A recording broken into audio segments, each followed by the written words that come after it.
et que tout le monde dise, Père, nous te remercions, nous te bénissons parce que tu es toujours là pour nous. Tu es Dieu et tu ne changes pas. Ta parole ne change pas d'une génération à une autre. Tes exigences et ton attente de ton peuple, cette attente ne change pas d'une église à une autre église, d'une année à une autre année. Tu demeures le même. Tu es Dieu et tu es amour. Et cette nature de la tienne, nous prions que tu la plantes dans chaque âme. Nous nous soumettons à toi pour que ton amour soit implanté dans chaque cœur afin que nous te voyions sans crainte au dernier jour au nom de Jésus-Christ. Merci Seigneur pour la réponse. Au nom de Jésus, nous prions. Dieu vous bénisse. Nous allons à 1 Jean, chapitre 4, le verset 17 jusqu'au verset 21. Voilà le verset 17. Tel il est, tel nous sommes aussi dans ce monde. C'est en cela que l'amour est parfait en nous, afin que nous ayons de l'assurance au jour du jugement. La Bible a parlé de l'amour de l'Ancien Testament jusqu'au Nouveau Testament. Et la Bible a parlé de multiples directions de l'amour. Cela veut dire que si nous avons Dieu qui est amour et qu'il manifeste son amour en nous, il nous donne l'expérience de son amour. Dieu nous aime en premier lieu. Sans cet amour, nous serons nuls. Nous ne pouvons rien faire dans le domaine d'amour. Cela vient de lui, il vient dans notre cœur.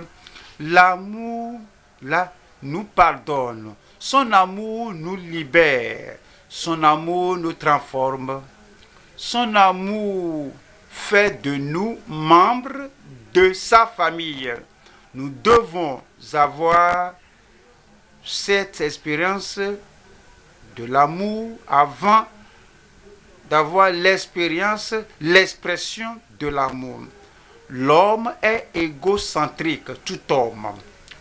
L'homme est égoïste, tout homme.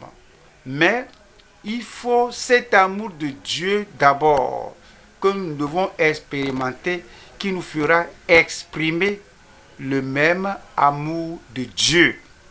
Vous savez, Dieu a tant aimé le monde. L'initiative provient de lui. L'origine d'amour vient de lui. Dieu a tant aimé le monde qu'il a donné son Fils unique, afin que quiconque, son amour c'est pour tout le monde. Il nous a créés. Parce qu'il nous a créés, il nous aime. Quoique nous soyons éloignés de lui, égarés de lui, l'amour là vient à quiconque croit en lui. Et la personne ne périra point, mais que la personne ait la vie éternelle. Et voici l'amour que Jésus-Christ s'est livré lui-même à l'expiation, à la propitiation, à la purification en tant que sauveur de tout pécheur. Et nous croyons en lui, donc nous avons cet amour de Christ imputé et manifesté, donné à notre vie. Et le Saint-Esprit manifeste l'amour, parce que l'amour de Dieu est répandu dans nos cœurs par le Saint-Esprit. Tout d'abord, nous expérimentions l'amour de Dieu. Maintenant, après cela, en exprimant l'amour, numéro un, nous exprimons l'amour là envers Dieu. nous comptons un avant de compter deux. Alors, on se concentre sur l'amour principal de Dieu en aimant Dieu de tout notre cœur, de toute notre âme et de tout notre esprit. Quel est le premier, le plus grand commandement dans l'amour de Dieu? C'est que tu aimes l'Éternel, ton Dieu, de tout ton cœur, de toute ton âme et de toute ta pensée. Le second après cela lui est semblable, c'est-à-dire que tu aimes ton prochain comme toi-même. S'il vous plaît, comprenez. L'amour de Dieu vient d'abord. L'amour de sa personne, l'amour de ses préceptes, l'amour pour ses préceptes, l'amour pour ses desseins et l'amour pour ce qu'il veut faire, cela prend la première place.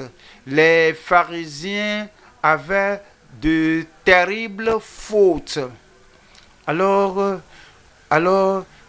ils sont semblables à des gens mauvais et qui se concentrent sur des choses mineures de rien. Alors, et ils oublient, omettent la grande chose, ils omettent la foi, ils omettent l'amour et se concentrent sur les choses non essentielles. Nous aussi, nous courons le danger de nous concentrer sur l'amour du bon samaritain, pas l'amour de Dieu. Le premier amour qui doit diriger notre amour vers Dieu, c'est le plus grand commandement d'aimer Dieu de tout son cœur, de toute son âme et de toute sa pensée. Nous aimons Christ et nous montrons que nous aimons Christ en lui étant obéissant. C'est le numéro 1. Nous aimons le Saint-Esprit parce que le Saint-Esprit lui-même est Dieu. Et notre amour est tout d'abord pour Dieu. Il y a des gens dans le monde qui ne sont même pas chrétiens. Ils parlent de l'amour. L'amour pour l'humanité. Et ils sont des gens humanitaires et ils ne pensent pas à Dieu. C'est seulement amour. Ils aiment les voisins. Oui, ils sont humanitaires. Mais le premier commandement, c'est l'amour vers Dieu. Le premier péché, le premier acte punissable de l'homme, c'est que l'homme n'aime pas Dieu de tout son cœur, de toute son âme, de toute sa pensée. Il y a des gens qui se concentrent sur l'amour inconditionnel dans la famille. Aimez votre femme, c'est fini. Aimez votre épouse, c'est fini. Mais vous voyez, c'est le numéro 2. Le numéro 1, c'est d'aimer Dieu. Nous l'aimons parce qu'il nous a aimés le premier. Alors il dit que nous sommes constraints par l'amour de Dieu en 2 Corinthiens 5, 14 et 15, qui dit que parce que lui nous a aimés. Maintenant, nous sommes morts à toute autre chose et nous aimons Christ tant que nous ne devons pas omettre le numéro 1, l'amour, là, c'est la priorité. C'est le plus grand de l'amour qu'on peut considérer.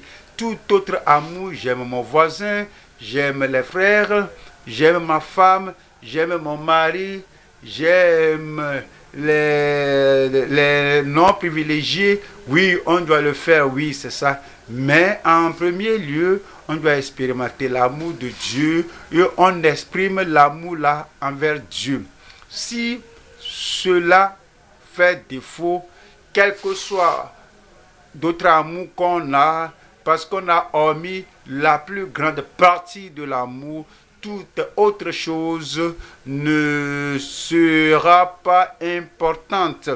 1 Jean 4, 17, tel il est. Tel nous sommes aussi dans ce monde.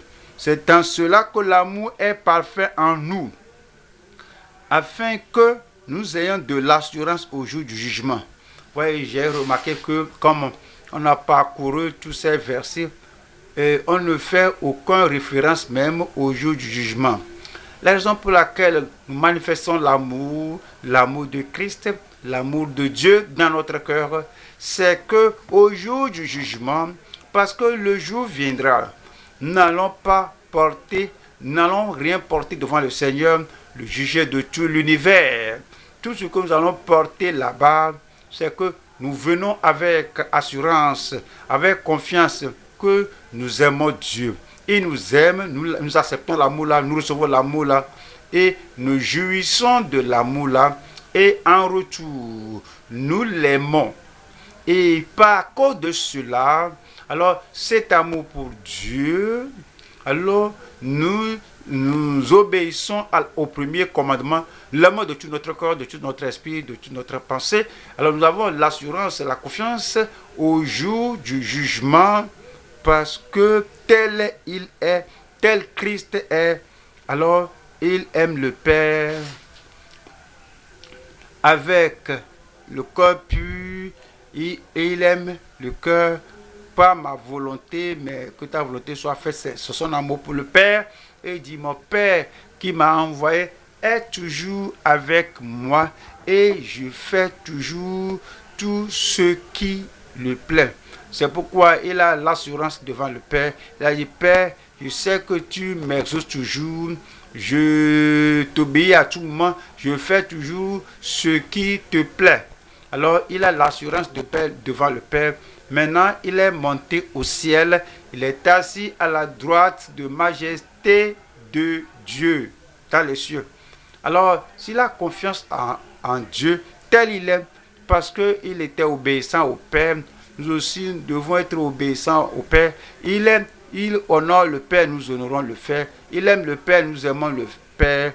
Tel il est, tel nous sommes aussi dans ce monde.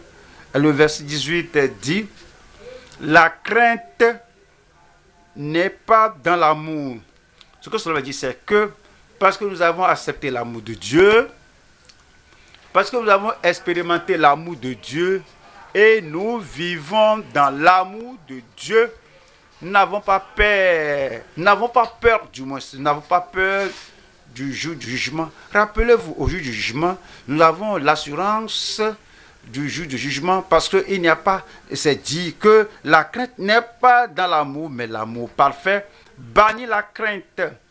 Alors avant de connaître le Seigneur, avant d'expérimenter l'amour de Dieu dans notre cœur, alors s'il y a quelqu'un qui décrit le jour du jugement, alors cela nous épouvantait quand on nous montre un film de l'enfer, on voit le feu brûler et vraiment on avait peur à cause de l'amour de Dieu qui n'était pas là. Mais lorsqu'on a expérimenté l'amour de Dieu, et vous savez que Dieu m'a tant aimé qu'il a donné son Fils unique pour moi, et moi j'ai accepté, j'ai reçu, j'ai expérimenté l'amour de Dieu, la crainte du jugement alors est ôtée de nous. Et quand on parle de la seconde venue du Seigneur, on dit ainsi viens Seigneur Jésus. À tout moment qu'on parle du futur, du jugement à venir, nous savons qu'il est notre Père. Il n'est pas notre juge, il est le juge du monde, mais il est notre Père. Il nous aime, nous l'aimons. Et c'est dit que l'amour, la crainte n'est pas dans l'amour, mais l'amour parfait bannit la crainte, car la crainte suppose un châtiment. Voyant le futur et ce qui viendra, il y a beaucoup de choses derrière nous. Le péché est présent et ce péché est punissable. Le péché accompagne le pécheur, le rétrograde comme une ombre. À cause de cela, il n'a pas reçu l'amour parfait de Dieu et puis il ne demande pas cet amour à Dieu. Il a peur et la peur là le tourmente. Et celui qui craint n'est pas parfait dans l'amour. Alors il aurait aimé mieux que le prédicateur ne parle pas de l'enfer, que le prédicateur ne parle pas du jugement. Alors il aurait suggéré que ceux qui parlent, ceux qui prêchent la parole de Dieu, les motivent et qu'il leur dit que Dieu vous bénisse. Et à tout moment qu'il mentionne le jour du jugement, ils vont vouloir aller à une autre église, à chercher un autre orateur. Il aimerait calmer leur esprit, calmer leur âme, parce que la mention du jour du jugement les terrifie. Parce qu'ils n'ont pas l'amour de Dieu dans leur cœur. Le verset 19 dit, pour nous, nous l'aimons. Pour nous, nous l'aimons parce qu'il nous a aimés le premier. Et nous pensons à son amour et nous savons que lorsque nous serons à ce jour de jugement, nous le verrons sur le trône de jugement. Nous savons que nous verrons Christ à son côté. Voici mon sauveur, voici celui qui s'est substitué pour moi. Nous l'aimons et nous l'aimons. Que ce serait merveilleux de voir Dieu sur son trône de jugement.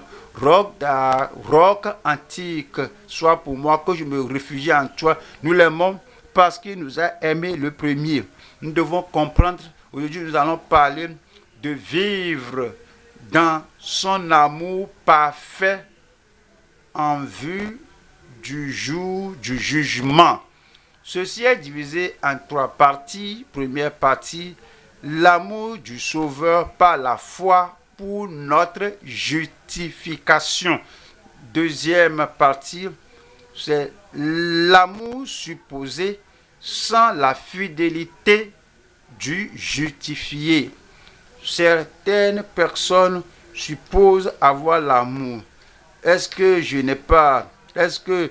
ne nourris pas les affamés? Oui. Est-ce que je ne vêtis pas les dénudés? Oui. Est-ce que je ne suis pas devenu émotionnel quand j'apprends que quelque chose arrive à celui-ci? Oui, je le fais. Mais il n'y a pas d'amitié avec Christ. Il n'y a pas un profond amour pour Dieu et un amour profond pour Christ. Et l'amour de Dieu n'est pas répandu dans le cœur. L'amour supposé sans la fidélité du justifié. 3. C'est l'amour des saints. Il y a une manière que les saints aiment et les saints qui aiment. Il aime non parce que la personne est bonne. Je l'aime parce que j'aime Dieu. Je l'aime parce que j'aime Dieu.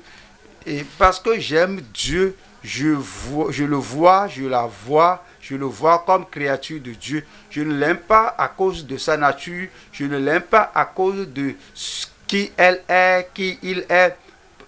Et je ne l'aime pas à cause de cela. Mais je l'aime parce que c'est un produit de Dieu, un enfant de Dieu, c'est un saint de Dieu.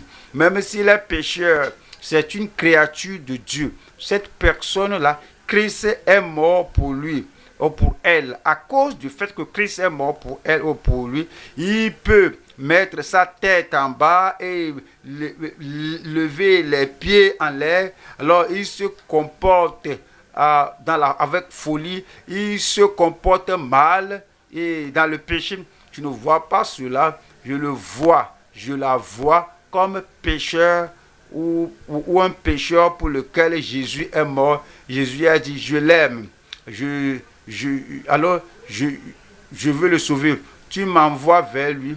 Alors, il peut même agir méchamment contre moi. Il peut même me montrer sa vraie nature. Et il fait quelque chose contre moi. J'ai pitié de lui. Je l'aime, pas à cause de lui, je l'aime à cause de Christ, à cause de Dieu. C'est ainsi que les saints aiment.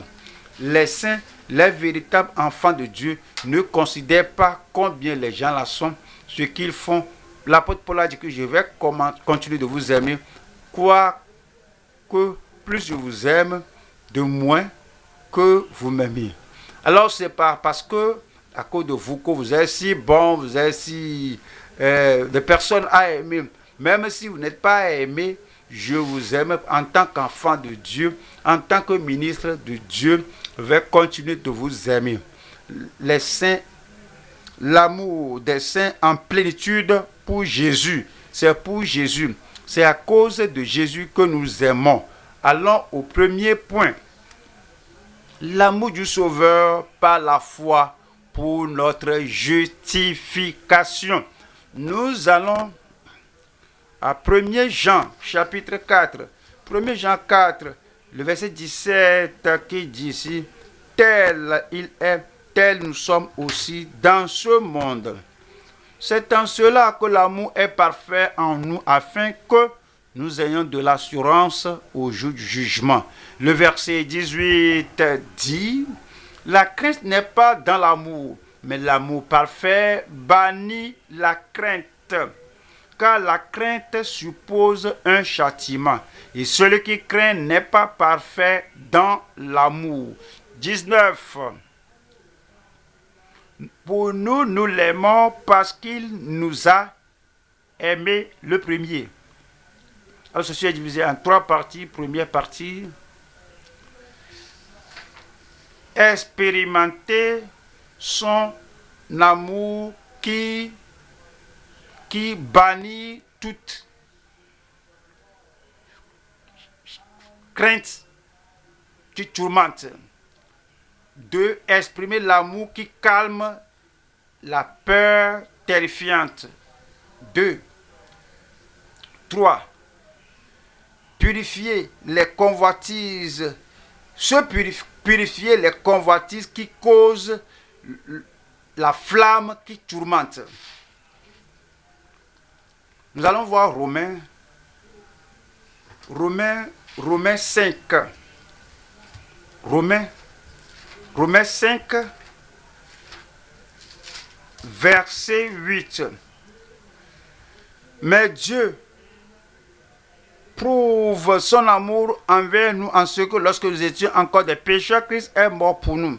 Le verset 9 nous dit, à plus forte raison, donc maintenant que nous sommes justifiés par son sang, alors il a pris notre place, il est mort pour nous, il a ôté la culpabilité, il a ôté le mur de séparation entre nous et Dieu, il a effacé cela parce qu'il a versé son sang pour nous.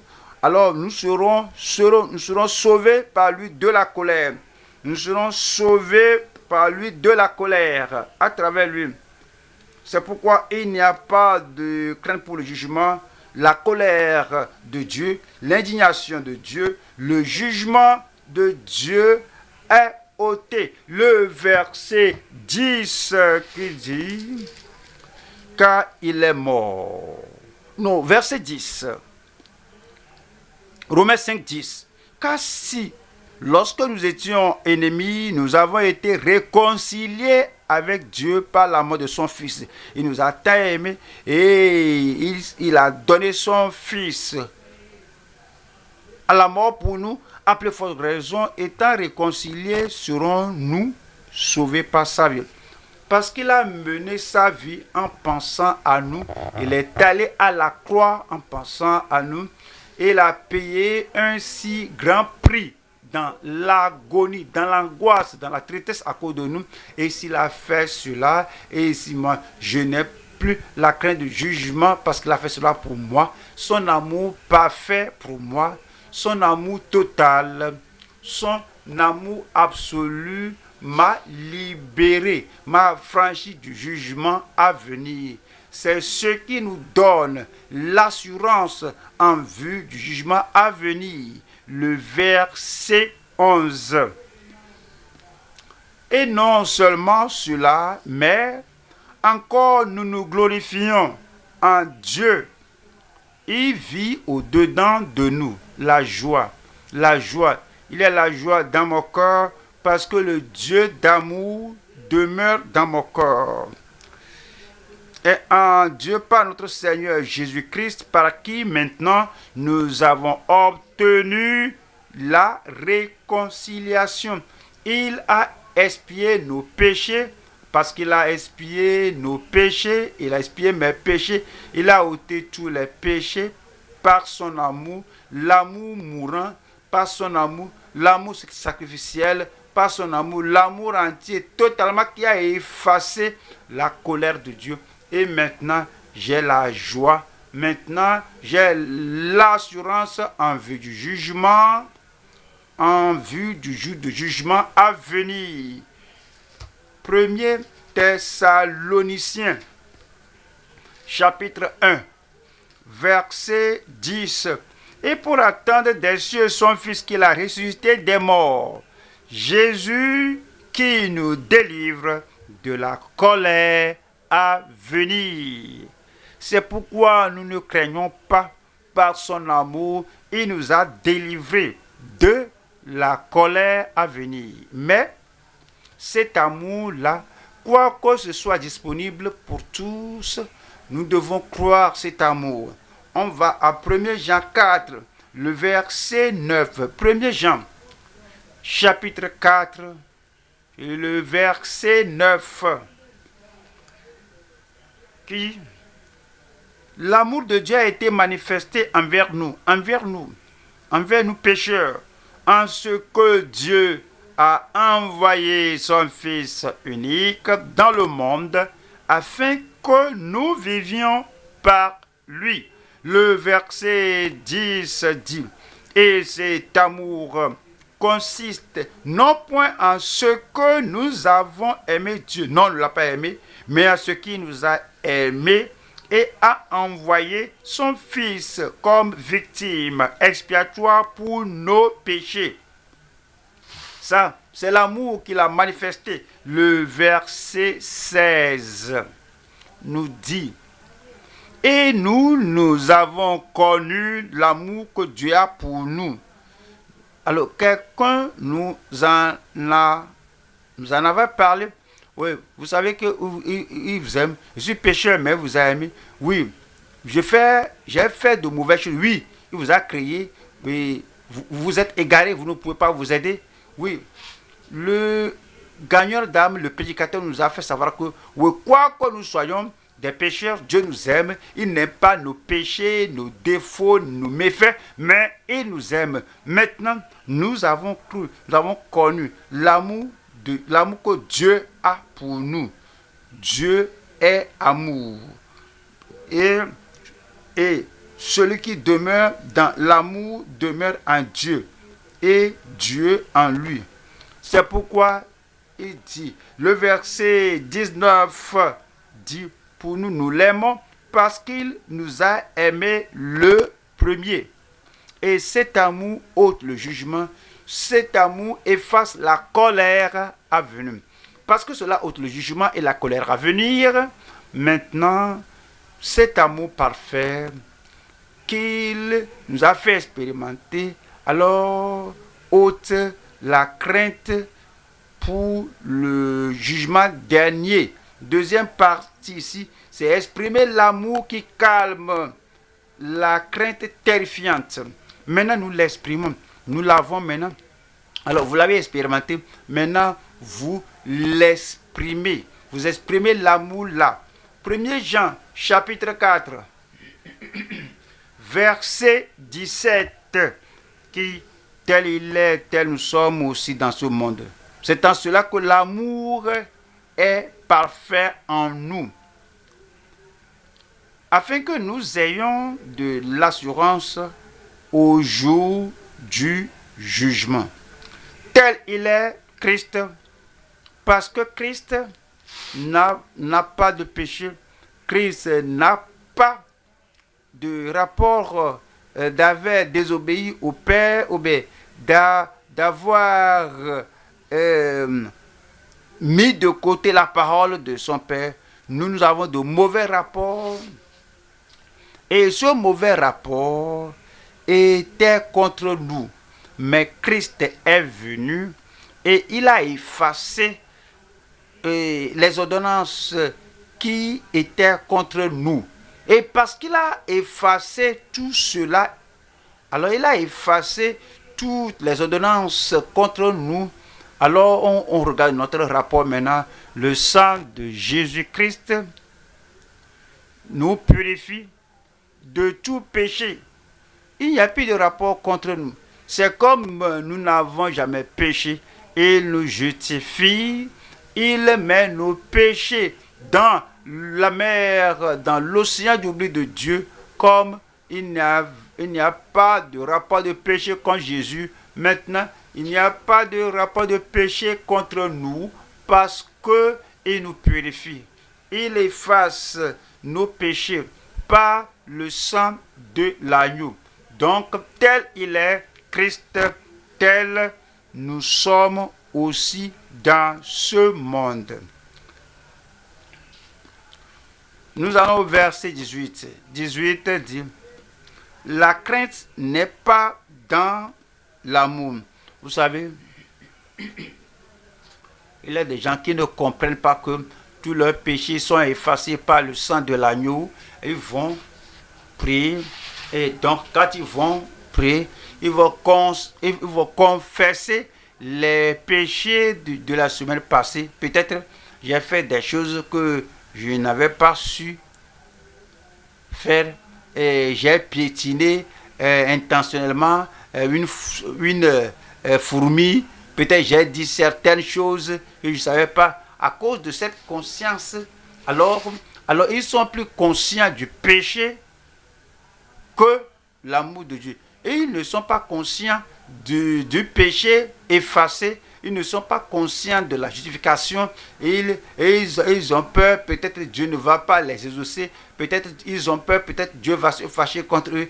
Ils ont peur que Dieu les juge pour quelqu'un parce que l'amour de Dieu n'est pas perfectionné. L'amour de Dieu n'est pas dans leur cœur. Ils ne se rappellent pas. L'amour pur, parfait de Dieu qui se manifeste par Christ à nous, qui a tout effacé. C'est pourquoi ils ont encore peur. Mais la crainte n'est pas dans l'amour. L'amour parfait bannit la crainte, car la crainte suppose un châtiment. Il y a des gens qui sont tourmentés parce qu'ils ne pensent jamais à l'amour de Dieu. Parce que parfois, quelqu'un qui doit être un véritable enfant de Dieu, alors il a quelque chose qu'on peut dire, un problème mental, un dérangement mental, et que je me sens coupable. Qu'as-tu fait? Je ne sais pas.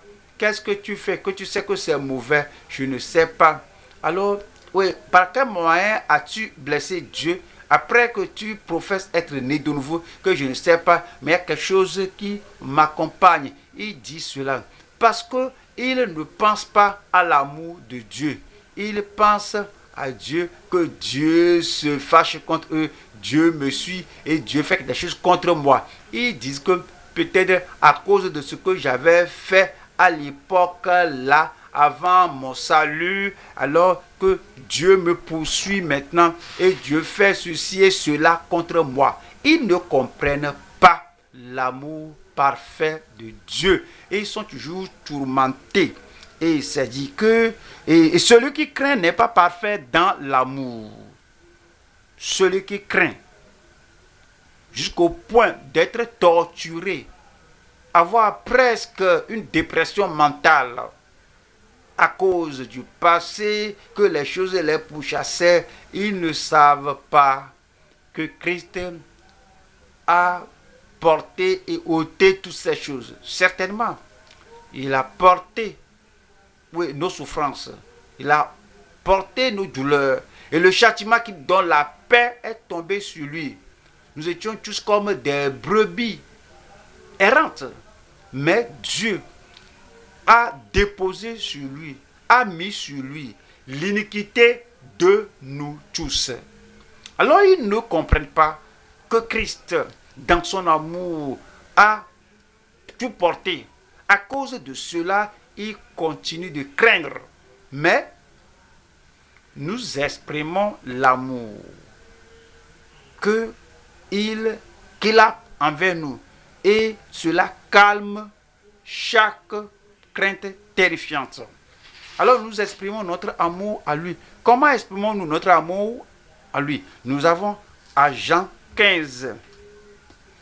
Jean 15, le verset 12. C'est ici mon commandement. Aimez-vous les uns les autres comme je vous ai aimé. C'est la raison pour laquelle nous nous aimons. Vous voyez un frère non mature, vous voyez une soeur non mûre, vous voyez un frère irréfléchi, une soeur irréfléchie, il n'agit pas bien, elle n'agit pas bien. Alors vous voulez vous sentir blessé. Alors, vous allez rappeler que si Dieu va compter l'iniquité de tous, est-ce que si Dieu va se souvenir de l'iniquité de tous, qui suscitera devant lui? Oui, il est irréfléchi, elle est irréfléchie. Il fait ceci, il fait cela. Naturellement, vous voulez vous fâcher, mais vous vous rappelez que si Dieu va se souvenir de l'iniquité, est-ce que tu peux te subsister devant lui? Non. Le Seigneur vous a tant aimé qu'il vous a purifié. Alors, il a effacé vos péchés. Et à cause de cela, moi aussi, je peux être aussi réfléchi que lui, qu'elle. Mais à cause de la grâce de Dieu, à cause de l'amour de Dieu, alors il a effacé tout ma folie, mes iniquités. À cause de cela, j'aime l'autre personne comme le Seigneur m'a aimé. Le verset 13 dit: il n'y a pas de plus grand amour que de donner sa vie pour ses amis. 14 dit: vous êtes mes amis si vous faites ce que je vous commande. Maintenant, je veux demeurer son ami. Alors, il n'y a qu'un seul domaine, qu'une seule chose que je fais pour le convaincre. Je suis son ami.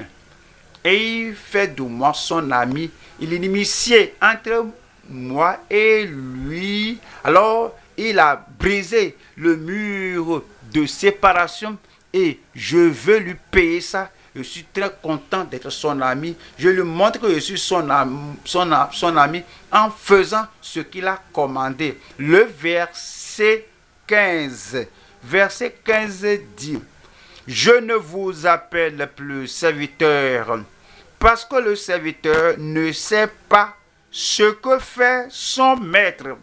Mais je vous ai appelé ami, parce que je vous ai fait connaître tout ce que j'ai appris de mon Père.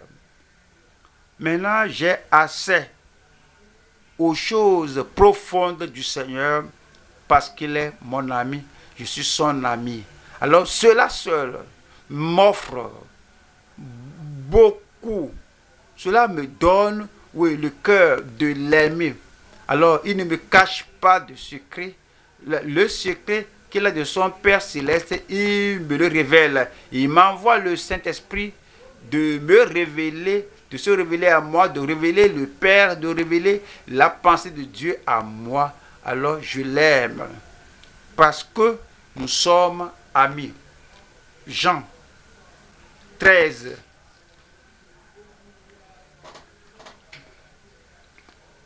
Jean 13, 34.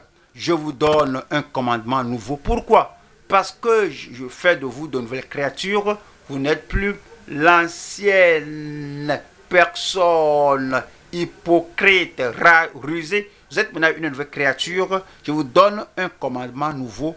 Aimez-vous les uns les autres comme je vous ai aimé. Comme je vous ai aimé. Comme je vous ai aimé. Vous aussi. Aimez-vous les uns les autres. 35 dit: à ceux-ci tous connaîtront que vous êtes mes disciples si vous avez de l'amour les uns pour les autres. Nous allons à la troisième partie ici, c'est effacer, ôter les convoitises qui causent la flamme qui tourmente. Il y a une flamme, il y a un feu éternel, une flamme éternelle, un tourment éternel qui viendra sur ceux qui n'acceptent pas l'amour de Dieu, ils ne reçoivent pas l'amour de Dieu, ils n'ont pas expérimenté l'amour de Dieu. Ils continuent dans leur folie, dans leur convoitise. Il y aura une flamme éternelle, une flamme qui tourmente, un feu qui tourmente au dernier jour pour eux. Alors, vous allez vouloir effacer cela, ôter cela de votre vie. 1er Jean, chapitre 2, le verset 15, qui dit que n'aimez point le monde. Le monde, n'aimez point le monde. Le monde contredit notre Seigneur. N'aimez point le monde. Si vous aimez le Seigneur, alors vous n'allez pas aimer le monde qui rejette Christ. Si vous aimez le Seigneur, vous n'allez pas aimer le monde qui crache sur Christ, qui dénigre Christ, qui agit contre Christ, qui combat Christ. N'aimez point le monde, quel que soit l'ennemi de Christ. Alors, vous présente ce qui brille comme l'or, c'est-à-dire ça va rendre les gens riches, mais ceci vient du monde qui déshonore Christ. Vous ne pouvez pas aimer Christ et sourire avec le monde qui rejette Christ. Et alors, eux le font délibérément et à tout moment. N'aimez point le monde, ni les choses qui sont dans le monde. Si ces choses dans le monde les utilise pour contredire Christ, pour lutter contre Christ, pour faire que les autres rejettent Christ, les choses qu'il utilise pour déshonorer Christ, vous n'allez pas aimer cela. Si vous aimez Christ, il n'aimez point le monde, ni les choses qui sont dans le monde. Si quelqu'un aime le monde, l'amour du Père n'est point en lui. Verset 16. Car tout ce qui est dans le monde, la convoitise de la chair, alors cela dit tant de choses, des choses pécheresses, les choses sensuelles, les choses souillées, les choses pornographiques, tout ce que cela se traduit. L'amour, la convoitise de la chair, la convoitise des yeux et l'orgueil de la vie ne vient point du Père, mais vient du monde. Le verset 17 dit: et le monde passe, toute leur mode passe, toute leur pornographie va passer, et toutes leurs choses sensuelles passeront, et le monde passe et sa convoitise aussi, mais celui qui fait la volonté de Dieu demeure éternellement. Nous faisons la volonté de Dieu pour exprimer notre amour pour Dieu. Mais les gens qui ne pensent qu'au monde, qui ne pensent qu'aux jouissances du monde, la convoitise du monde, alors ils embrassent du cas ce qu'il passe ici. Alors, vous voyez, il n'y a personne qui vive sur la terre pour toujours. Les gens du monde, avec leur convoitise, avec leur affaire, avec leur mauvais désir pour les choses du monde, ils ne vont pas vivre ici pour toujours. Et dès qu'ils s'arrêtent ici, alors ils vont faire face au jugement à l'autre bord. Luc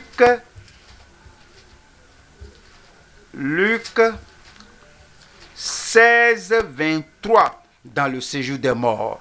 Il leva les yeux, et tandis qu'il était en proie au tourment, il vit de loin Abraham et Lazare dans son sein. Le verset 24 dit: il s'écria: Père Abraham, aie pitié de moi et envoie Lazare pour qu'il trempe le bout de son doigt dans l'eau et me rafraîchisse la langue, car je souffre cruellement dans cette flamme. Car je souffre cruellement dans cette flamme. Une flamme cruelle. 25. Abraham répondit: mon enfant, souviens-toi que tu as reçu tes biens pendant ta vie. Oui, riche. Est-ce que vous pensez que les choses, bonnes choses que vous avez reçues, l'argent, les biens, les résidences, les choses les maisons que vous avez bâties et les choses que vous avez là, comment est-ce que vous les avez obtenues? C'est Dieu qui a manifesté son amour envers vous. Il a ôté la pauvreté de vous et vous a donné la prospérité. Est-ce que vous avez une fois pensé pour dire merci Dieu? Est-ce que vous l'avez une fois apprécié? Est-ce que vous l'aimez en pensant aux bonnes choses que vous avez? Non, vous n'avez pas. Alors, et ça dit que et, si et que Lazare a eu les maux pendant la sienne, maintenant il est consolé et toi tu souffres. D'ailleurs, 26, il y a entre nous, entre Abraham et Lazare, d'ailleurs il y a entre nous et les saints, les personnes sauvées qui sont maintenant au ciel. D'ailleurs il y a entre nous et vous, toi tu es à l'autre bord, il y a entre nous et vous un grand abîme afin que ceux qui voudraient passer d'ici vers vous ou de là vers nous ne puissent le faire.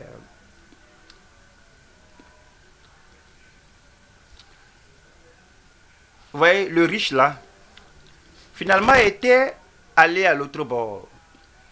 Il a parlé de la flamme qui le tourmentait là-bas. Nous allons au Romains 1. Romains 1, 24. C'est pourquoi Dieu les a livrés. C'est pourquoi Dieu les a livrés. C'est comme Dieu les a abandonnés.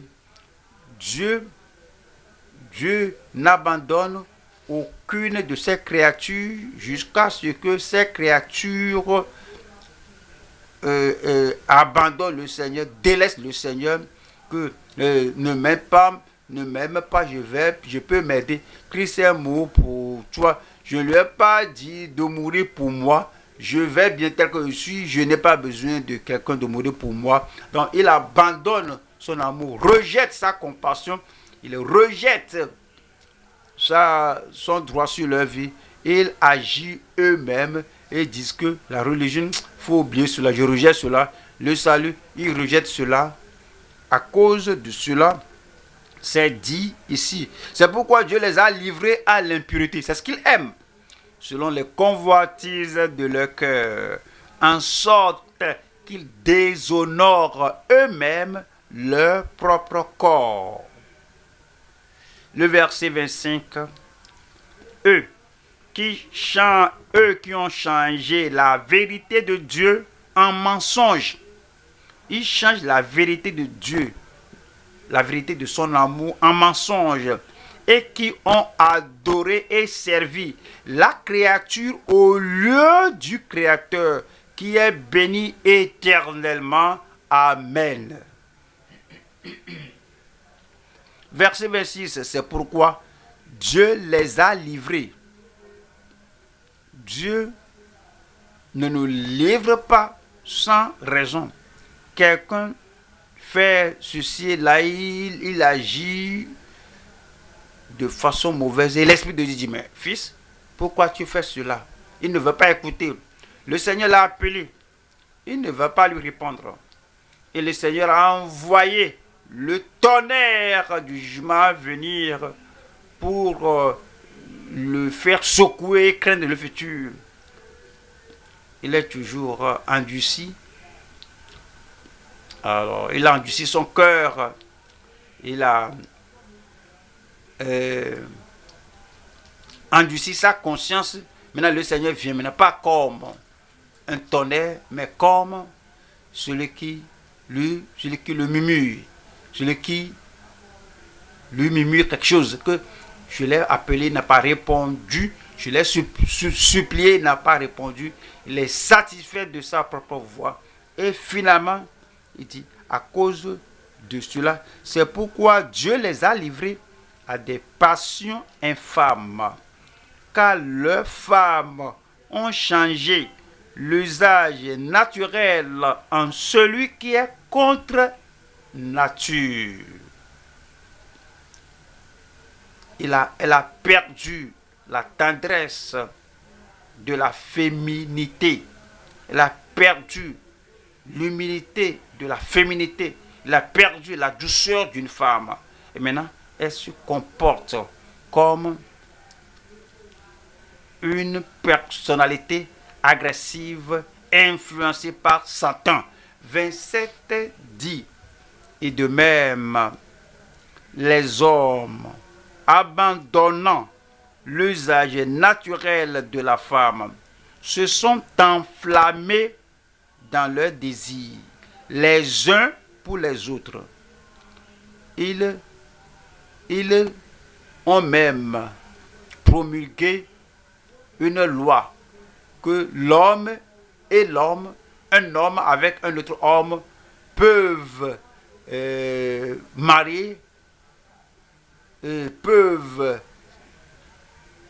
marier ensemble, et ils ont abandonné l'homme et avec l'autre homme peuvent se marier. Alors ils ont abandonné la loi de Dieu comme étant homme avec homme des choses infâmes et recevant en eux-mêmes le salaire que méritait leur égarement. Le verset 28, comme ils ne se sont pas souciés de connaître Dieu, Dieu les a parlé leur de l'amour de Dieu, ils ne veulent même pas y penser, ou bien regarder cela. Et comme ils ne se sont pas souciés de connaître Dieu, Dieu les a livrés à leur sens réprouvé pour commettre des choses indignes. Le verset 29 dit, étant remplis de toute espèce d'injustice, de méchanceté, de cupidité, de malice, plein d'envie, de meurtre, de querelles, de ruse, de malignité, rapporteurs médisants, impies, arrogants, hautains, fanfarons. Alors pour l'amour de Dieu et le paix, avec la rébellion, et pour le secours de Dieu, il le paie avec la haine. Alors, qu'est-ce que vous voulez que Dieu fasse maintenant? Alors, ils ont rejeté l'amour de Dieu. Alors maintenant, ils sont hautains, fanfarons, ingénieux au mal, rebelles à leurs parents. Et maintenant, ils sont dépourvus d'intelligence. 31 dit, de loyauté, d'affection naturelle, de miséricorde. 32. Et bien qu'ils connaissent le jugement de Dieu, déclarant dignes de mort ceux qui commettent de telles choses, non, il y a le jour de jugement à venir. Comment le savent-ils? Lorsqu'un étudiant ou un élève fait mal à l'école, on le punit. Ils savent. Quand les gens font mal dans une communauté, ces gens sont arrêtés et sont amenés au commissariat et ils sont jugés, ils sont emprisonnés. Alors ils savent qu'il y a un jugement pour tout méfait commis. Même ceux qui essaient d'y échapper avec leur conscience, la conscience va les juger. Donc, finalement, parce que, eh bien, qu'ils connaissent le jugement de Dieu déclarant dit de mort ceux qui commettent de telles choses, non seulement ils les font, mais ils approuvent ceux qui les font. Apocalypse 14, le verset 10. Il boira lui aussi du vin de la fureur de Dieu. Il y a deux choses, l'amour de Dieu et la colère de Dieu. Choisissez l'amour de Dieu ou la fureur de Dieu. Choisissez l'amour de Dieu parce que dans son amour, il a promis que quiconque invoquera le nom du Seigneur sera sauvé. Mais,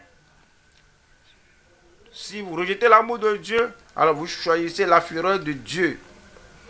Versez sans mélange dans la coupe de sa colère. et il sera tourmenté dans le feu et le soufre. Et sera tourmenté dans le feu et le soufre devant les saints anges et devant l'agneau. Le verset 11. Et la fumée de leur tourment, la flamme qui tourmente, monte au siècle des siècles. Et ils n'ont de repos ni jour, ni nuit, ceux qui adorent la bête et son image, et quiconque reçoit la marque de son nom. Nous allons au deuxième point. Deuxième point. L'amour supposé sans la fidélité du justifié. Lorsque nous sommes justifiés, il nous appelle à une vie fidèle.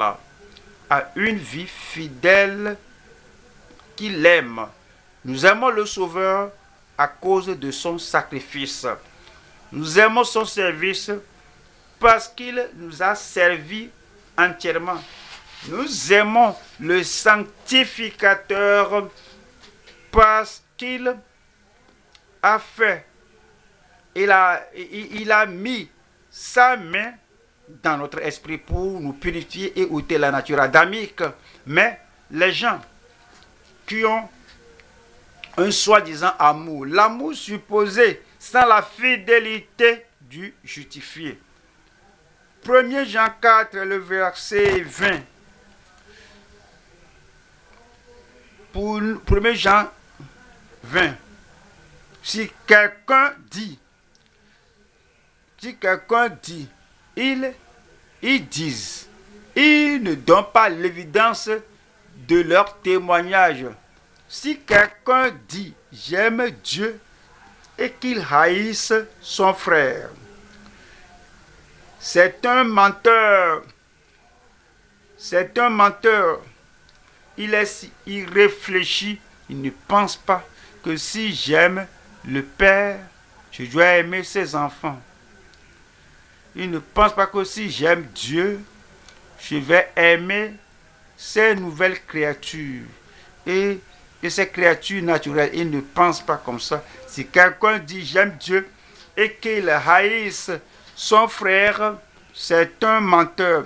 Car celui qui n'aime pas son frère qu'il voit, comment peut-il aimer Dieu qu'il ne voit pas? Verset 21. Verset 21. Et nous avons de lui ce commandement, que celui qui aime Dieu aime aussi son frère.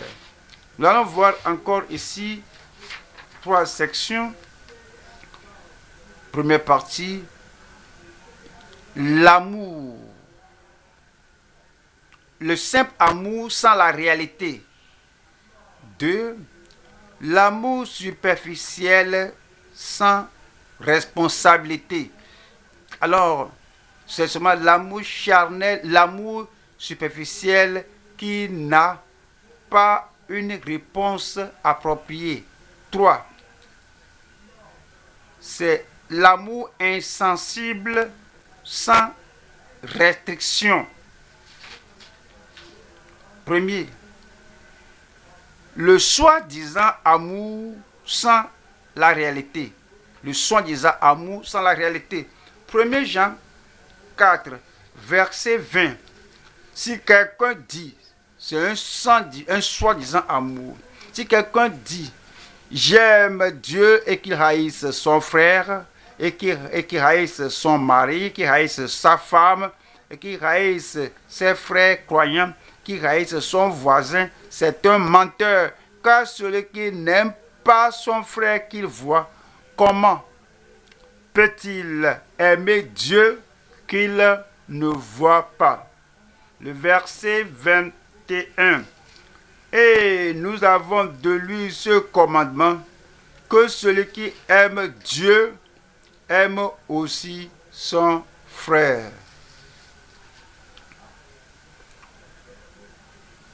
1 Jean 2, verset 4. 1 Jean 2, verset 4.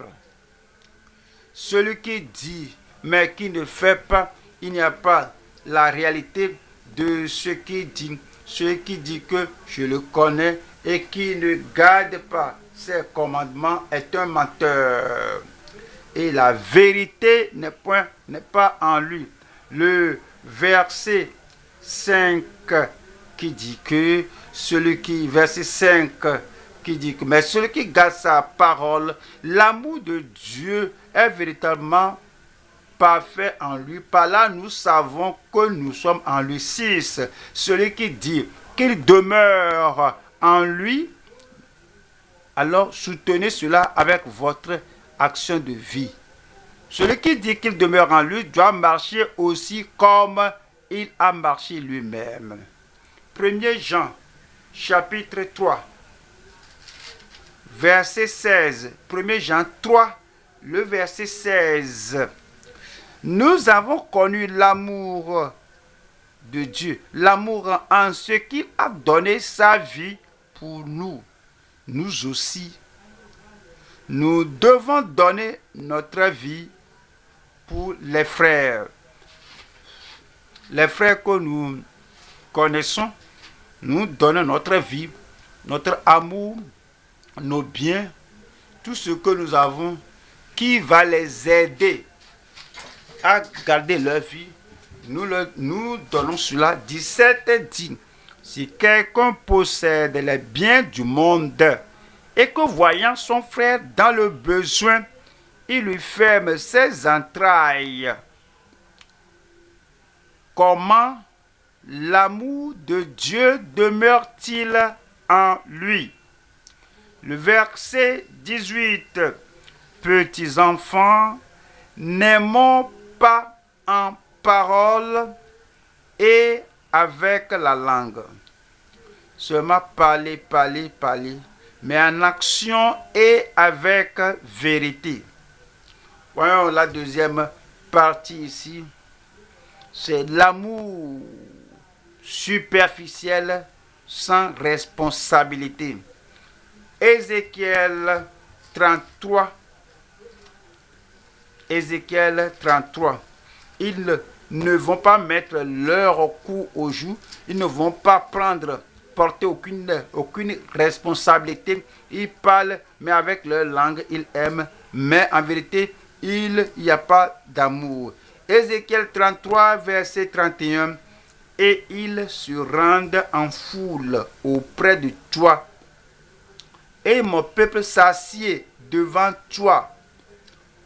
Il écoute tes paroles, mais ils ne les mettent point en pratique, car leur bouche en fait un sujet de moquerie et leur cœur se livre à la cupidité. Ils sont égocentriques. Ils veulent amasser des choses. Donne-moi, mais au fait, eux là, ils ne manifestent pas l'amour de Dieu à d'autres personnes. Ils disent, mais ils ne le font pas. Psaume 78, verset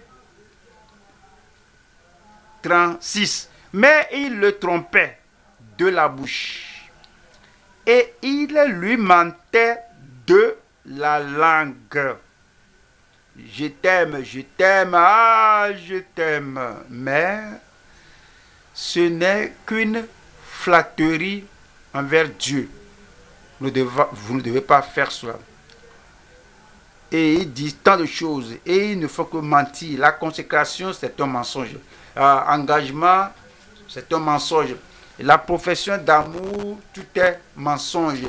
Le verset 37. Le cœur n'était pas ferme envers lui et il n'était pas fidèle à son alliance. Nous allons Deuxième Samuel 16. L'histoire ici porte sur Absalom qui menaçait son père, qui luttait contre son père et l'a chassé du trône. Il a rassemblé des gens auprès de lui et ces gens-là ne connaissaient pas leur gauche de leur droit, ils ne connaissaient même pas l'intention de Absalom. Il y a quelqu'un vient. Vous allez comprendre maintenant. Chapitre 16, le verset 16. Lorsque Ushaï, l'Akien, ami de David, fut arrivé auprès d'Absalom, il lui dit: Vive le roi! Vive le roi! 17.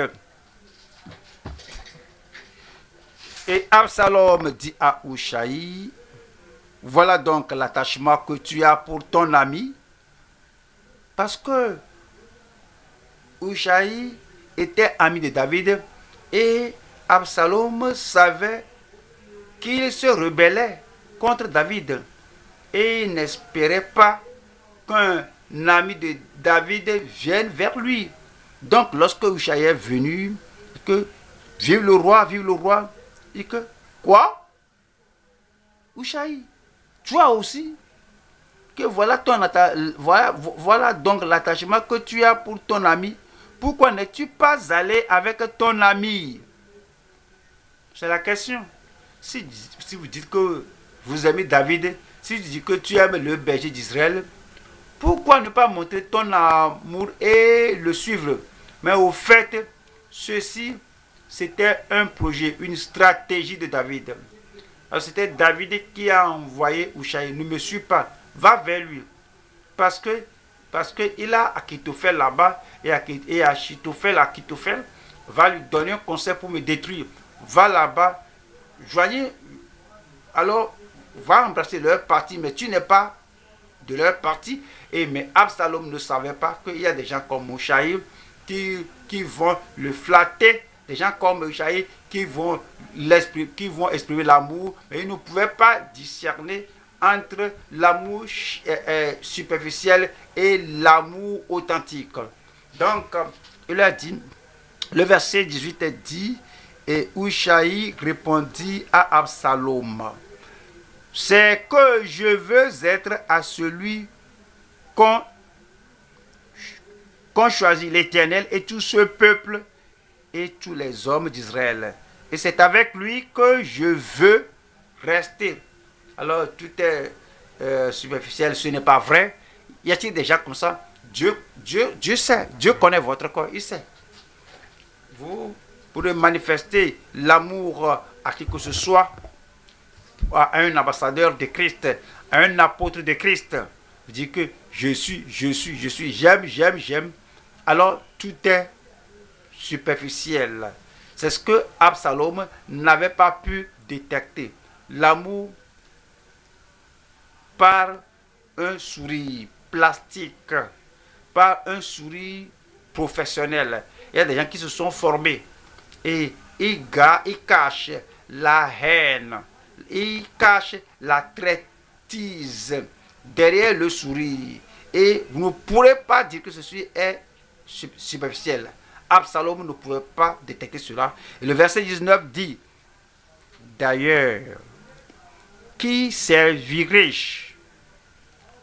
Ne serait-ce pas son fils, comme j'ai servi ton père, ainsi je te servirai. Oh, tout est superficiel. Absalom dit à Achitophel, et Achitophel a donné un soi-disant bon conseil qui va éliminer David. Ushaï a dit: le conseil d'Achitophel n'est pas bon à ce temps-ci. Il dit que oui, il a donné main. Comme tous, oui, qu'on aille encercler tout le pays d'Israël, et puis nous allons avancer jusqu'à ce que nous allons arrêter David, il ne peut pas échapper. Les gens disent que le conseil de Hushai est bon en ce temps-ci. Au fait, c'est parce que au fait, c'est comme il aime Absalom, alors que c'était une stratégie. Aussitôt, Hushai a envoyé quelqu'un à David. Fuis! Voici ce que Achitophel a dit, et voici ce que j'ai prodigué comme conseil. Et alors, j'ai conseillé comme ça, en fait, de te donner le temps pour échapper. Un amour superficiel. Quel amour avez-vous?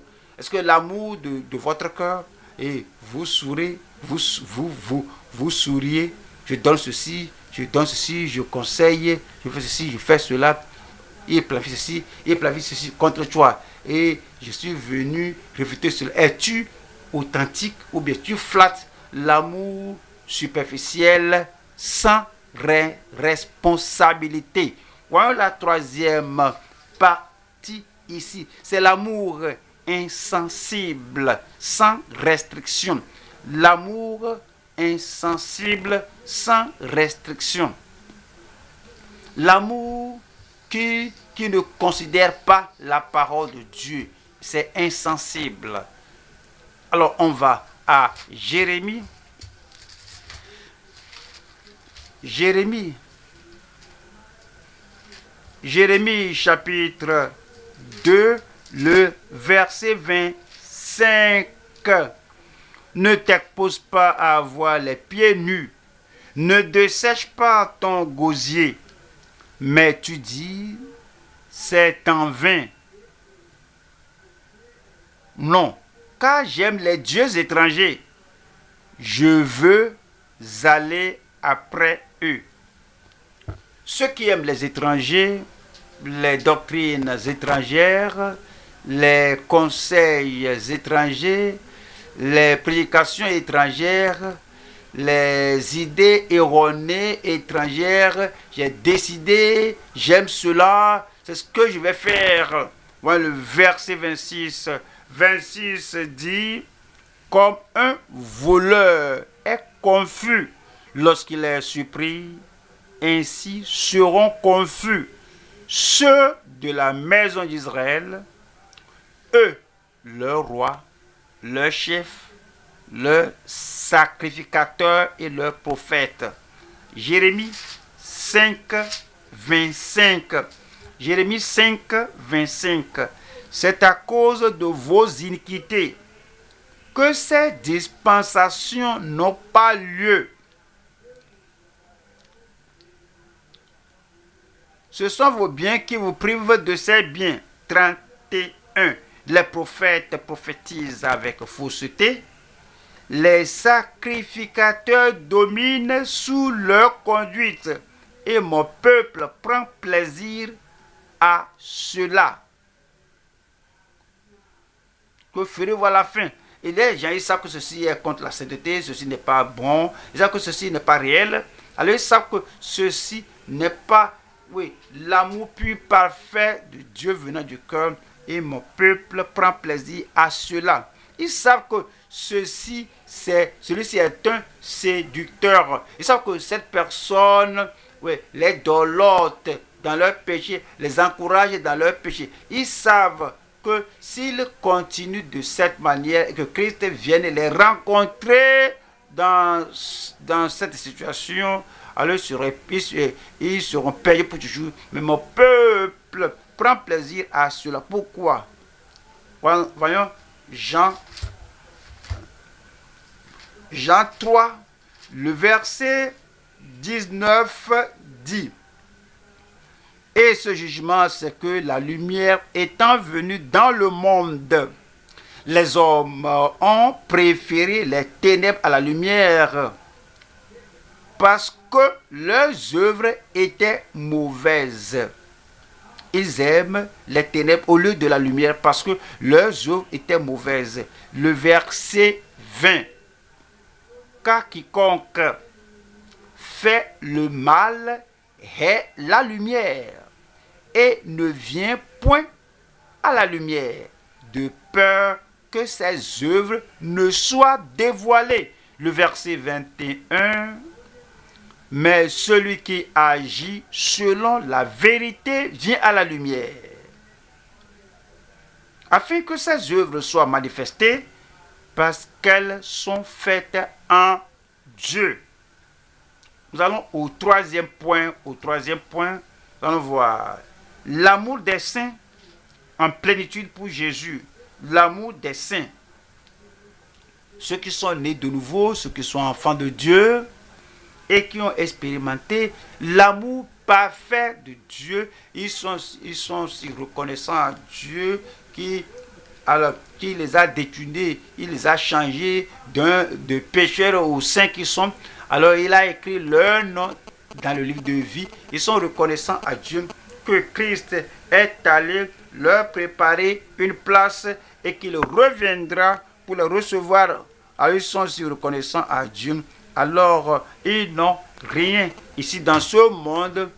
Et Christ est allé préparer la plus grande joie et il les aime du plus grand amour et il va leur donner des demeures en haut. Alors ici, ces saints aiment le Seigneur totalement, ils le font pour Jésus.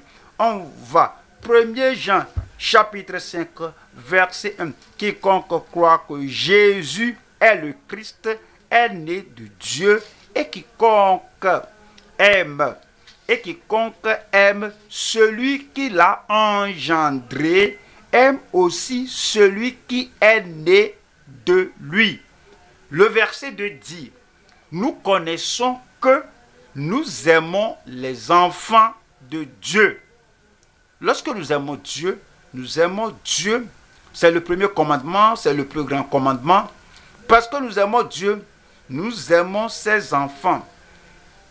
Alors, il dit, nous connaissons que nous aimons les enfants de Dieu lorsque nous aimons Dieu et que nous pratiquons ses commandements. Le verset 3 dit, car l'amour de Dieu consiste à garder ses commandements. Ceux qui désobéissent à ses commandements, ils n'ont même pas d'égard pour les commandements de Dieu. Alors, ils n'ont même pas d'égard pour Dieu. Alors, ils ne font que penser à eux-mêmes. Ils sont égoïstes, ils sont égocentriques, ils sont imbus de soi-même, ils sont imbus d'eux-mêmes. Alors, les gens qui aiment Dieu, alors, ils s'oublient et ils se rappellent Dieu, ils se souviennent de Dieu et voici l'amour de Dieu et ses commandements. Et car l'amour de Dieu consiste à garder ses commandements, et ses commandements ne sont pas pénibles. Nous allons voir 3 sections ici. 1, l'amour fondamental des saints en Jésus. 2, l'amour fondamental des saints pour Jésus. Et 3, notre amour fervent pour la cause de Jésus. Et la première partie, l'amour fondamental des saints en Jésus. Et nous allons aux Éphésiens. Éphésiens 1, le verset 3. Béni soit Dieu le Père de notre Seigneur Jésus-Christ, qui nous a bénis de toutes sortes de bénédictions spirituelles dans les lieux célestes en Christ. 4. En lui, Dieu nous a élus. Il nous a élus avant de le choisir, avant la fondation du monde, il nous a si aimés, il pensait à nous depuis la fondation du monde, avant que nous soyons nés dans ce monde, il savait que nous viendrons. Alors, il a envoyé Jésus. Alors, il s'est accordé avec Christ avant la fondation du monde qu'il va mourir pour cette personne qui serait dans le monde, et je l'aime, et c'est dit, pour que nous soyons saints. Alors, la fondation de son amour, c'est de nous rendre saints et irrépréhensibles devant lui.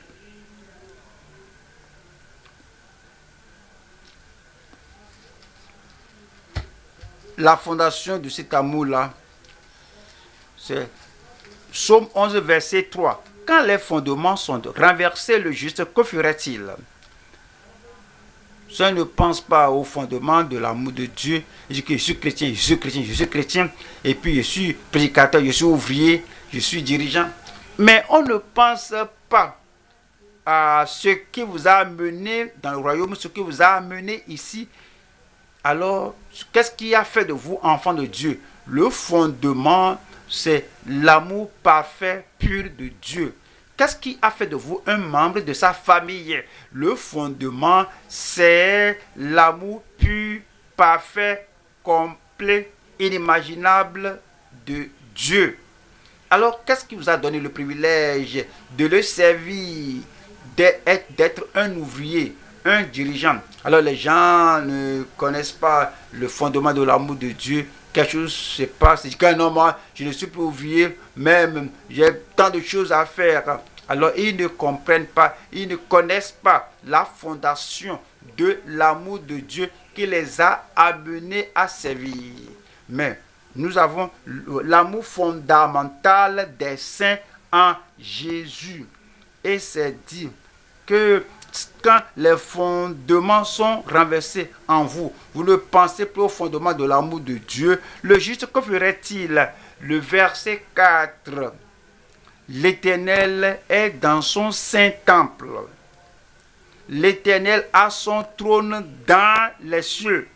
Ses yeux regardent, ses paupières sondent les fils de l'homme. Le verset 5. L'Éternel sonde le juste. Il hait le méchant et celui qui se plaît à la violence. Ceux qui ne connaissent pas le fondement de l'amour de Dieu, ils voient d'autres faire le mal, ils les accompagnent et ils voient les méchants commettre le péché. Et ils sont des héros dans le monde et dans la religion, donc ils les accompagnent, ils aiment la violence. Et celui qui plaît à la violence. On va. Deuxième Timothée chapitre 2 verset 19. Néanmoins le solide fondement de Dieu reste debout avec ses paroles qui lui servent de sceau.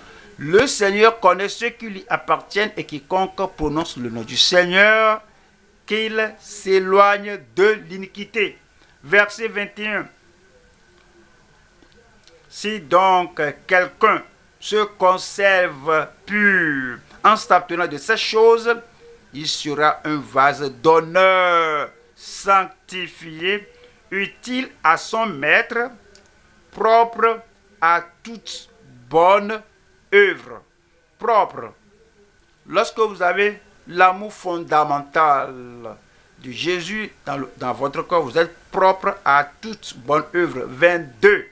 Fuis les passions de la jeunesse et recherche la justice, la foi, la charité, c'est l'amour, la paix avec ceux qui invoquent le Seigneur d'un cœur pur. Deuxième partie ici, nous allons voir l'amour fondamental des saints pour Jésus. L'amour fondamental, essentiel. Nous allons à 1 Jean 5, le verset 1. 1 Jean 5, verset 1.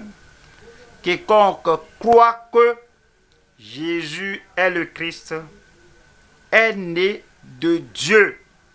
Et quiconque aime celui qui l'a engendré, vous l'aimez? Vous aimez celui qui vous a engendré, celui qui vous a fait que vous naissez de nouveau. Quiconque aime celui qui l'a engendré, il est né de nouveau, je suis né de nouveau, elle est née de nouveau, il est né de nouveau, je suis né de nouveau. Et celui qui a été engendré par Dieu aime les autres qui sont engendrés par Dieu. Verset 2. Nous connaissons que nous aimons les enfants de Dieu. Comment le savons? Lorsque nous aimons Dieu et que nous pratiquons ses commandements, la personne là qui vit n'importe comment, qui n'a pas d'égard pour les commandements de Dieu, et la personne se montre, se présente comme celui qui aime le peuple de Dieu. Le Seigneur dit, ça c'est un mensonge, tu ne pratiques pas mes commandements, tu ne m'aimes pas, comment peux-tu aimer mes enfants? Si vous aimez les enfants de Dieu, vous devez aimer Dieu, et vous devez garder ses commandements. Le verset 3. Car l'amour de Dieu consiste à garder ses commandements, et ces commandements ne sont pas pénibles. Nous allons à Jean 14. Jean 14, 15. Si vous m'aimez réellement, si vous m'aimez sincèrement, si vous m'aimez de tout votre cœur, si vous m'aimez, gardez mes commandements. Voilà le verset 21. Celui qui a mes commandements, alors vous devez avoir les commandements de Dieu. C'est parce qu'on va avoir les promesses, avec les prophéties, m'a fait ci, m'a fait cela. Si vous l'aimez, alors vous ne l'aimez pas à cause du pain et du beurre. Vous l'aimez et vous aimez ses commandements. Alors c'est ce qu'il veut, c'est ce qu'il a commandé. Que celui qui a mes commandements et qui les garde, c'est celui qui m'aime. Et celui qui m'aime sera aimé de mon Père. Je l'aimerai et je me ferai connaître à lui. Le verset 22. Judas, non pas l'Iscario, lui dit, Seigneur, d'où vient que tu te feras connaître à nous et non au monde? 23. Jésus lui répondit, si quelqu'un m'aime, il gardera ma parole. Il ne va pas rejeter ma parole, parce que s'il rejette ma parole, il m'a rejeté. S'il dénigre ma parole, il m'a dénigré. S'il minimise ma parole, il m'a minimisé. S'il déconsidère ma parole, il m'a déconsidéré.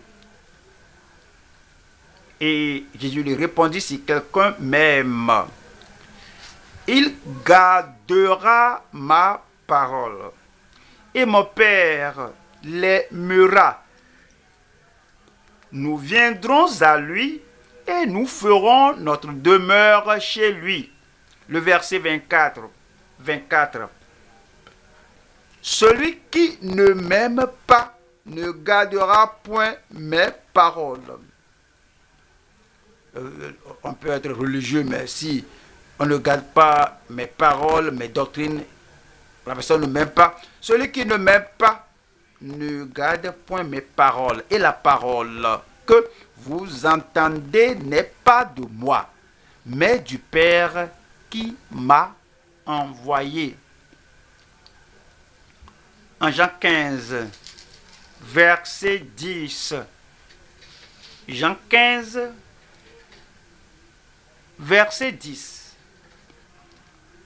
Si vous gardez mes commandements, vous demeurerez dans mon amour. C'est la seule condition. C'est de garder ces commandements.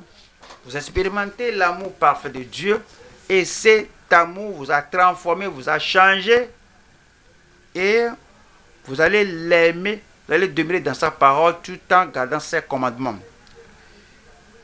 De même que j'ai gardé les commandements de mon Père et que je demeure dans son amour.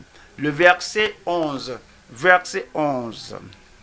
Je vous ai dit ces choses afin que ma joie soit en vous et que votre joie soit parfaite. Le verset 12. C'est ici mon commandement. Aimez-vous les uns les autres comme, et si vous aimez Christ, vous allez garder ses commandements. Vous n'allez pas minimiser un frère parce qu'il n'est pas de votre tribu, et il n'est pas de notre section, parce que lui ne fait pas comme nous, il ne parle pas notre dialecte, mais c'est dit que celui qui même vous aimez les uns comme il vous a aimé, aimez-vous les uns les autres comme je vous ai aimé. Il n'y a pas de plus grand amour que de donner sa vie pour ses amis. Verset 14 dit, vous êtes mes amis à condition, il n'y a qu'une seule évidence, vous êtes mes amis si vous faites ce que je vous commande. Voilà la troisième partie ici, c'est notre amour fervent pour la cause de Christ. Alors, je veux les aimer, mais maintenant, je dois ralentir, je dois me ressaisir un peu. Alors, pourquoi être fanatique pour aimer les gens? Regardez ce qu'ils ont fait, regardez comment ils répondent, regardez comment ils réagissent. Alors, je ne veux pas les aimer à cause de ce qu'ils ont fait, à cause de qui ils sont, à cause de ce qu'ils ne font pas. C'est pour la cause de Jésus. C'est pour la cause de Jésus. C'est pour la cause de Dieu. Il vous aime d'un amour parfait. Et il est allé jusqu'à payer le prix avec cet amour. Et pour son nom, pour sa cause, vous aimez les saints, vous aimez les pécheurs, vous les amenez au pied de Jésus. Notre amour fervent pour la cause de Jésus. 1 Pierre, chapitre 1, le verset 22. En 1 Pierre 1, 22 dit, ayant purifié vos âmes en obéissant à la vérité pour avoir un amour fraternel sincère, aimez-vous ardemment les uns les autres de tout votre cœur, Alors aimez-vous ardemment et non avec tideur et non froidement, non, ardemment, avec passion, avec zèle. Et le verset 23 dit, puisque vous avez été régénérés, non par une semence corruptible, mais par une semence incorruptible, par la parole vivante et permanente de Dieu. Nous allons au Thessaloniciens, 1er Thessaloniciens, chapitre 3, verset 12. Que le Seigneur augmente de plus en plus parmi vous et à l'égard de tous cette charité que nous avons nous-mêmes pour vous. Comme nous allons prier, c'est ce que Dieu fera. Il le fera pour vous, il le fera pour moi. Il le fera en nous au nom de Jésus. Lorsque vous comprenez cela, le mot augmenter, que cela augmente et que cela soit en vous, vous n'allez pas dire que je suis trop fervent à aimer les gens, je suis trop fervent à aimer les enfants de Dieu, j'ouvre ma maison pour la cellule de maison, y a-t-il un merci des gens, je donne, quand ils ont ce défi, ces défis, y a-t-il merci de quelque part, alors même il ne me donne même pas un verre d'eau à boire de tout ce que je fais, non, je vais me retirer un peu. Non, si vous avez cet amour de Dieu et vous priez, oh Seigneur, aide-moi à aimer comme tu aimes, c'est dit ici que le Seigneur augmente de plus en plus parmi vous et à l'égard de tous cette charité que nous avons nous-mêmes pour vous. 13 dit, afin d'affermir vos cœurs pour qu'ils soient irréprochables dans la sainteté devant Dieu notre Père, lors de l'avènement de notre Seigneur Jésus avec tous ses saints. Vous pensez à son avènement? Parce que vous pensez à son avènement, vous voulez qu'il vous retrouve dans l'amour parfait à son avènement. Vous savez, voici le plus élevé, la chose la plus grande que Dieu espère de nous.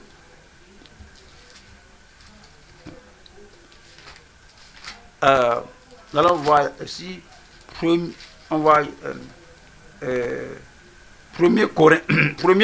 Corinthiens 13. La charité ici c'est l'amour, verset 1.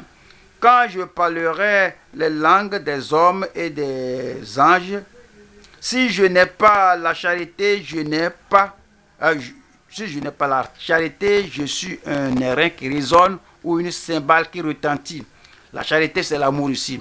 Et quand j'aurai le don de prophétie, la science de tous les mystères et toute la connaissance, vous avez la parole de connaissance, la parole de sagesse et tous les mystères et toute la connaissance, quand j'aurai même toute la foi, jusqu'à transporter des montagnes.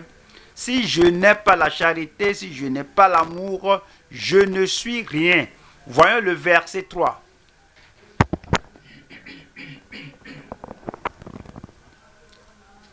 Et quand je distribuerai tous mes biens pour la nourriture des pauvres, vous faites cela parce que vous voulez être vieux, connu. Et quand je donne tous mes biens pour nourrir les pauvres, et quand je livrerai même mon corps pour être brûlé, un homme très fanatique et religieux, si je n'ai pas la charité, je n'ai pas l'amour, cela ne me sert de rien. Verset 4, la charité est patiente, elle ne démissionne pas, ne cède pas, la charité ne lâche pas, elle est pleine de bonté, la charité n'est point envieuse, elle n'envie personne, on a reconnu l'autre personne, on ne m'a pas reconnu, il n'y a pas d'envie. La charité ne se vante point, elle ne s'enfle point d'orgueil. Verset 5, elle ne fait rien de malhonnête, elle ne fait rien d'irréfléchi, parce que je vais être reconnu. Alors, même ils ne regardent pas ma direction, je fais ceci et cela, mais ils ont loué tout le monde sauf moi. Et alors on se comporte mal pour s'attirer l'attention. Non, elle ne fait rien de malhonnête. Elle ne cherche point son intérêt. Elle ne s'irrite point. Elle ne soupçonne point le mal. Verset 6. Elle ne se réjouit point de l'injustice, mais elle se réjouit de la vérité. Verset 7. Elle excuse tout, quoiqu'elle ne croit pas aux fausses doctrines. Elle excuse tout, elle croit tout, elle espère tout, elle supporte tout. Verset 8. La charité ou l'amour ne périt jamais. Les prophéties prendront fin. Ça va cesser un jour. Les langues cesseront. La connaissance disparaîtra. Verset 9. Car nous connaissons en partie, quelque chose que nous ne connaissons qu'en partie. Et nous prophétisons en partie. Verset 10. Mais quand ce qui est parfait sera venu, ce qui est partiel disparaîtra. Donc, il ne faut pas vous concentrer sur ce qui va bientôt disparaître. Le verset 11. Lorsque j'étais enfant, je parlais comme un enfant et je pensais comme un enfant, je raisonnais comme un enfant. Lorsque je suis devenu homme, un homme mature, une femme mûre dans l'amour de Dieu, pur, parfait, saint, juste, j'ai fait disparaître ce qui était de l'enfant. Verset 12. Aujourd'hui, nous voyons au moyen d'un miroir, d'une manière obscure. Mais alors nous verrons face à face. Aujourd'hui je connais en partie. Mais alors je connaîtrai comme j'ai été connu. 13. Maintenant Donc ces trois choses demeurent: la foi, l'espérance, la charité, l'amour. Ces trois, la foi, nous manifestons cela sur la terre ici. Arrivé au ciel, nous aurons tout là-bas. Il n'y a plus besoin de foi au ciel. L'espérance, nous espérons que nous verrons ceci, nous aurons cette demeure. Arrivé au ciel, on aura ça. Puis, mais la charité, l'amour sera toujours au ciel. C'est là-bas, l'amour est là pour toute l'éternité. Père, glorifie-moi de la gloire que j'avais avec toi avant le commencement du monde. Tu m'aimais avant le commencement du monde. L'amour de Dieu va continuer, même si le monde est passé. Mais la plus grande de cette chose, c'est la charité. Je prie que cet amour de Dieu soit implanté dans nos cœurs, dans notre vie, au nom de Jésus. Un bon amen. Levons-nous maintenant et parlons au Seigneur. Il veut que cet amour pur, parfait de Dieu soit expérimenté par chacun de nous. Lorsqu'on expérimente l'amour parfait de Dieu, il n'y aura pas de crainte, il n'y aura pas de crainte qui tourmente, il n'y aura pas de crainte qui nous terrifie, il n'y aura pas de flamme, de jugement qui nous tourmente au dernier jour. Alors, et priez, faites tout, que vous ayez l'amour de Dieu, que votre amour ne soit pas charnel, que votre amour ne soit pas sensuel, que votre amour ne soit pas sensuel, charnel. Seigneur, plante en moi un amour qui te reconnaît, un amour qui répond à toi, un amour qui s'éloigne du péché. Maintenant, manifesté par ta grâce, l'amour des saints en Christ, l'amour pour la cause de Christ. Ouvrez la bouche et priez le Seigneur.